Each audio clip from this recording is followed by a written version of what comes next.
Sebenarnya kita lebih banyak bersyukur ya, gitu. Dan sebenarnya ya itu balik lagi, sebenarnya itu pilihannya. Pastinya nggak mudah juga buat perempuan-perempuan yang mengalami yang tadi tante bilang itu nggak mudah, karena pasti kalau kayak gitu kan kita kaget nih, apa nih yang harus aku lakuin, apa sebenarnya. Mungkin kalau aku bisa, karena masa gini kan, sebenarnya yang tahu diri kita, yang tahu kita itu kan sebenarnya diri kita sendiri. Maksudnya rumah tangga kita. Dan saya yakin sih setiap rumah tangga tuh pasti ada masalah, ya kan, masalah makanya tadi apa namanya, mungkin KDRT, financial, abusive secara verbal apa segala macam. Jadi sebenarnya pintar-pintar kita menanggapi itu sih. Makanya kenapa balik lagi ya, kalau aku balik lagi ke Allah ya, jadi maksudnya dalam arti kita minta bimbingan Allah aja gitu. Jadi pertama memang nggak mudah, karena aku juga merasakan sendiri. Jadi pertama itu terkadang kita harus selalu bersyukur apa yang udah kita punya gitu.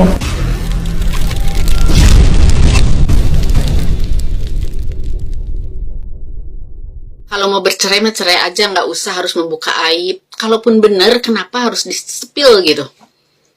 Tentang istrinya yang begini. Kalau mau di-spill jangan tanggung. Jangan ada bahasa, ya tanya sama sana gitu. Lah kan situ yang buka. Katanya selingkuh sama sama temennya. Ya dibuka kasusnya. Terus buktinya juga diperlihatkan. Dasar apa hingga ada hingga memvonis bahwa itu adalah perselingkuhan. Jadi harus ada bukti, kayak waktu dulu kan, ya memang dikeluarkan kan bukti-buktinya yang dengan aplikasi Gojek, bla bla bla itu. Jadi orang tidak menduga-duga, tidak drama. Ini kan bukan sinetron, bukan main film, harus berdrama terus-menerus.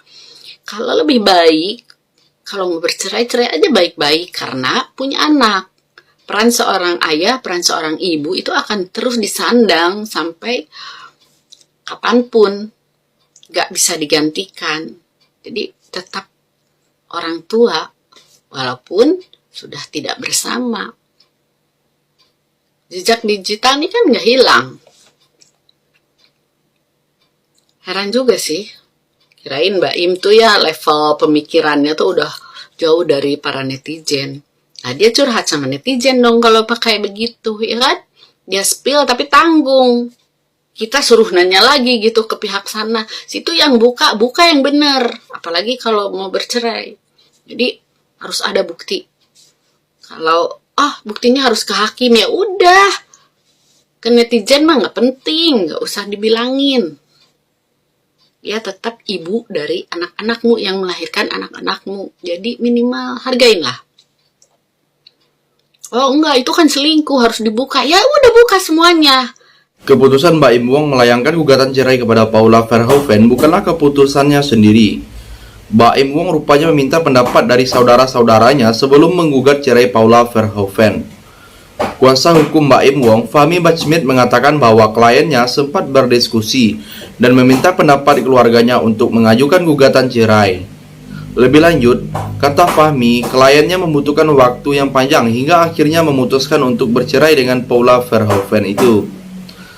Tentang anak-anak, Fahmi Bachmit menyebut Mbak Im Wong belum memberitahukannya, sebab kedua anak Mbak Im Wong dengan Paula Verhoeven masih kecil. Jadi, bagaimana pendapat kalian? Silahkan tulis komentarnya di bawah. Apakah Paula selingkuh? Saya tidak tahu, karena saya kan tidak hadir dalam kehidupan Mbak Im. Kalian juga kan? Kalau kita cuma menilai dari potongan-potongan video, belum tentu apa yang dilihat di video itu sama dengan kenyataan. Jadi lebih baik kita jangan keburu-buru taking sides gitu ya. Kita tidak tahu detailnya tuh gimana. Dalam kehidupan sehari-hari juga gitu kok. Kadang nih kita dapat curhat dari teman kita gitu kan, atau orang yang paling dekat dengan kita. Tentu orang curhat kan pengen didukung. Nah, kita baru dengar satu sisi, kita belum tahu sisi sebelahnya. Bisa jadi nih plot twistnya, siapa yang harus introspeksi? Kedua belah pihak. Ya suaminya perlu introspeksi, istrinya juga. Nggak selalu dalam masalah rumah tangga tuh yang salah pasti suami, atau yang salah pasti istri. Nggak gitu konsepnya. Setiap masalah rumah tangga tuh bisa beda-beda variasinya. Jadi lebih baik daripada kita ngomporin, taking sides, bikin masalah tambah hancur, lebih baik kita dengan bijaksana tidak ikut campur terlalu jauh. Kalau bisa, membuat suasana yang lebih mendukung agar pasangan ini bisa akur kembali. Itu baru teman yang baik. Tapi yang saya bingung nih, reaksi para netizen. Kalau yang selingkuh itu pria, pasti wah reaksinya keras banget, habis tadi dirujak. Tapi kenapa kalau yang selingkuh wanita seringkali ada pembenaran yang gak masuk di akal saya. Kayak wajarlah istrinya selingkuh, suaminya pelit sih. Wajarlah istrinya selingkuh, suaminya gak romantis sih. Apakah pelit dan romantis jadi dasar yang valid untuk kita selingkuh? Kalau kita pikir baik-baik, mau kita pria, wanita, tidak ada alasan yang bisa dibenarkan dalam perselingkuhan. Kalau kalian punya masalah dengan pasangan kalian, bicarakanlah baik-baik, usahakanlah itu, gitu kan. Kalau misalnya kalian merasa ini memang sudah tidak bisa diperbaiki, ya bisalah baik-baik. Apalagi kalau kalian punya anak, kasihan loh anaknya. Kadang bisa jadi anak ini masih kecil, tapi bisa jadi anaknya salah satu orang tuanya selingkuh. Itu bisa berdampak psikologi sama si anak. Apalagi kalau perceraiannya ini banyak berantemnya dan berantemnya didengar oleh anak-anak. Selanjutnya, adapun Baim Wong dan Paula Verhoeven sudah pisah rumah sejak 7 bulan yang lalu. Fahmi Bachmann mengungkap bahwa Baim dan Paula sudah 7 bulan tak serumah. Kini kedua anaknya tinggal bersama Baim Wong. Berdasarkan data yang sama, dia sudah tidak tinggal satu rumah lebih dari 7 bulan, ucap Fahmi Bachmann. Selain sudah pisah rumah, Fahmi Bachmann mengatakan permasalahan rumah tangga yang terjadi antara Baim Wong dan Paula sudah terjadi sejak November 2023. Persoalan yang paling krusial itu November 2023, kata Fahmi Bachmann. Semakin hari semakin sakit, apalagi begitu dia tahu sakitnya luar biasa, sambungnya. Jadi, bagaimana pendapat kalian? Silahkan tulis komentarnya di bawah. Ini kan ada ya seorang suami yang nangis-nangis di preskon cerita kalau setahun terakhir istrinya telah mengkhianati dirinya dengan sahabatnya sendiri. Nah, netizen malah kagak pada percaya. Kacau banget. Adalah yang bilang wajar lah bininya kayak gitu, orang lu nyamedit. Terus ada juga tuh yang bilang, ya siapa juga istri yang suka dibanding-bandingin sama orang lain. Ada juga yang bilang, perlakuin makanya istri lu dengan baik. Akan nih gongnya nih, ada yang bilang, ya kalau bini lu yang selingkuh mah kagak apa-apa dah. Kalau gue pribadi ya kagak terlalu kaget kalau mereka ujung-ujungnya cerai, karena waktu itu kan ratu badan intelijensi selebritis yaitu Nikita Mirzani pernah tuh ketemu dia, terus ngecengin dia bilang cie bentar lagi jadi duda, tuh udah di spill tuh. Terus kan mereka juga udah lama tuh nggak kelihatan bareng, nggak upload juga foto lagi bareng. Tapi yang gue terkejut adalah saat dia bilang istrinya yang malah berkhianat, karena gue tadinya berpikir kebalikannya. Namanya manusia kan bisanya cuma suuzon, sorry. Walaupun kayak gitu, gue agak masih tetap ragu gitu, karena kan lu juga ragu gak sih sama kayak gue, kayak gak perlu gue jelaskan, lihat muka gue. Terus habis itu dia juga bilang, saya nggak tahu ya mereka ngapain aja.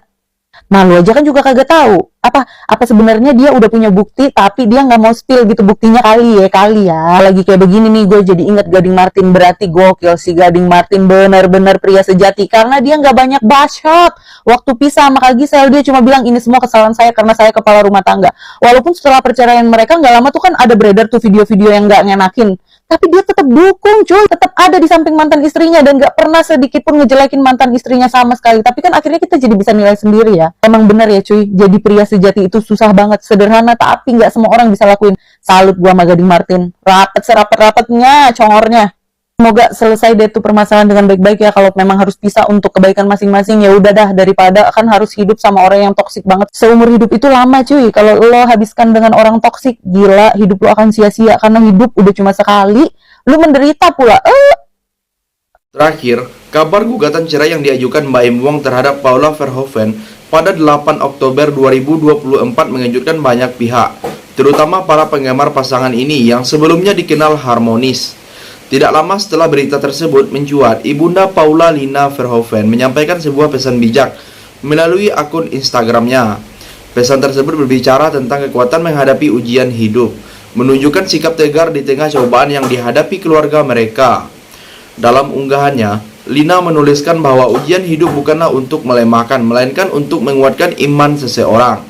Sikap optimis dan penuh harapan ini menjadi refleks dari keyakinannya bahwa setiap kesulitan akan membawa kemudahan seperti yang telah dijanjikan oleh Tuhan.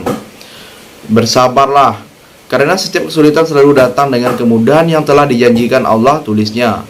Ungkapan ini memperlihatkan keyakinan Lina bahwa apapun cobaan yang datang pada akhirnya akan mendatangkan kebahagiaan jika dihadapi dengan rasa sabar. Jadi, sampai di sini bagaimana tanggapan kalian? Silahkan tulis komentar di bawah sebanyak-banyaknya. Saya dari channel YouTube Segudang TV, pamit, sampai jumpa.